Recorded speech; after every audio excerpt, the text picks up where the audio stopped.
Bonjour, voici un petit tuto pour vous montrer à quel point il est simple et facile de réaliser sa dilution D1 à partir d'un macérat concentré de gémothérapie.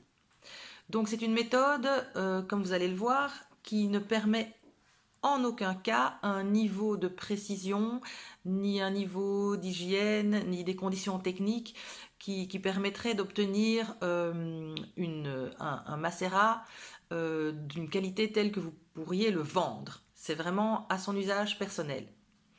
La date de validité, enfin la période de conservation sera de quelques mois sans problème, le temps que vous ayez au bout de votre bouteille sans problème. Par contre, ça ne sera pas une, une longueur de conservation indéfinie. Donc voilà, c'est pour se débrouiller et se dépanner. Donc en avant, je vous montre. Comme d'habitude, avant toute chose, bien se laver les mains, s'assurer que tout est absolument propre, que les bouteilles sont neuves, qu'elles ont la taille qu'il vous faudra en fonction de ce que vous voulez faire. Ayez des macérats concentrés, de la glycérine végétale alimentaire de bonne qualité, de l'alcool bien fort et de l'eau pure. Il vous faut aussi un béchet ou un gobelet gradué qui vous permet de calculer les millilitres et il vous faudra faire quelques petits calculs. Voilà, normalement, si vous êtes passé au cabinet, vous aurez reçu des fiches bien détaillées avec les proportions exactes, mais sinon, je vous indiquerai ici sous la vidéo comment faire vos calculs. Je commence par préparer de quoi calculer mon macérat concentré. Donc là, il me faut un tout petit gobelet gradué et je vais faire une marque là où je sais que je veux m'arrêter pour être le plus précise possible. Donc dans l'exemple que je vais montrer ici, je suis partie sur le plus complexe, c'est-à-dire qu'on va mélanger 3 macérats concentrés dans la même bouteille.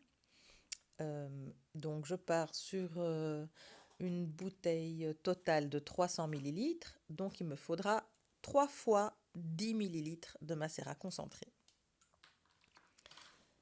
Donc je fais sauter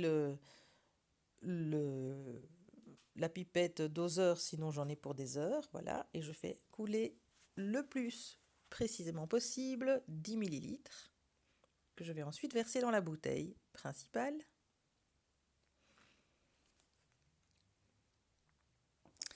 Et je vais recommencer cette opération avec le deuxième macérat et ensuite avec le troisième.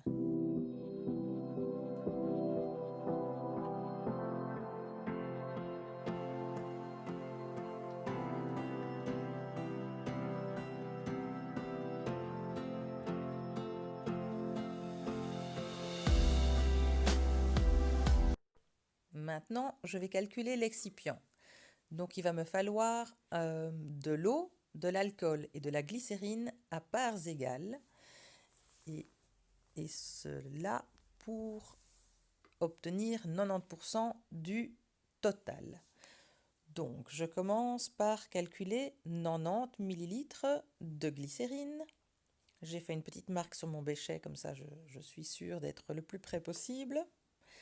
Je verse la glycérine dans la bouteille qui contient déjà les 3 macérats concentrés. La glycérine coule assez lentement, hein, donc si on veut, si on veut bien tout mettre, il faut à ce moment-là un peu plus de patience. C'est pour ça que je commence par la glycérine. Parce qu'il va en rester sur les bords, mais c'est pas grave parce que maintenant je vais mettre les 90 millilitres d'alcool. Ils vont déjà un petit peu dissoudre ce qui reste de glycérine sur les bords.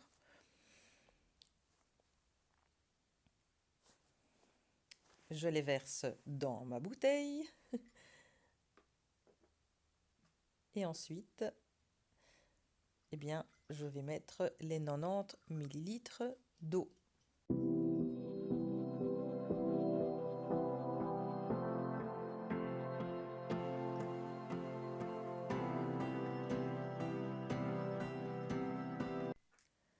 Et voilà le travail, je referme et c'est fait. Alors il faut un petit peu secouer au début pour que tout se mélange bien, parce que la glycérine a une autre densité, une autre texture.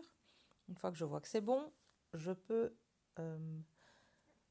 je peux pousser le perfectionnisme jusqu'à ajouter une dynamisation. Alors ça, c'est pas techniquement toujours considéré nécessaire dans la fabrication d'une D1, mais c'est mieux. Si je veux faire une dynamisation, je dois l'agiter 100 fois en conscience et en comptant. Voilà. Maintenant, comment vais-je les consommer? Je peux toujours d'abord un petit peu agiter ma bouteille pour bien tout remélanger et la redynamiser. Ensuite, 3 pipettes bien pleines correspondent plus ou moins à 75 gouttes. Donc si vous n'avez pas envie de compter vos gouttes à chaque goutte près, inclinez bien la bouteille et mettrez 3 pipettes complètes et toujours rajouter un peu d'eau, 2 cm d'eau.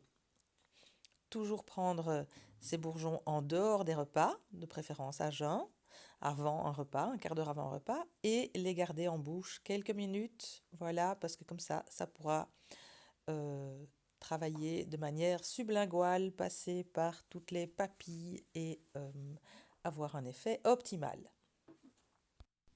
Et qu'est-ce qu'il manque de très très très important?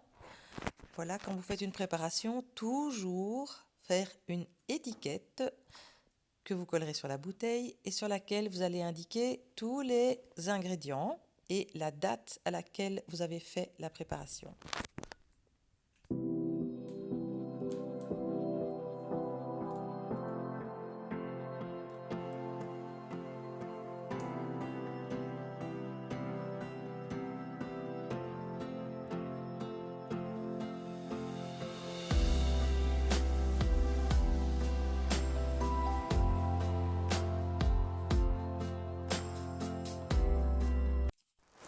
Encore mieux, vous faites une contre-étiquette à l'arrière et vous indiquez à l'attention de qui vous avez préparé ce mélange et dans quel but. Parce que, en fait, ça arrive qu'on oublie. Si vous avez 2 bouteilles, vous ne savez plus laquelle est pour le matin, laquelle est pour le soir, laquelle est pour vous, pour votre enfant, pour votre mari, voilà.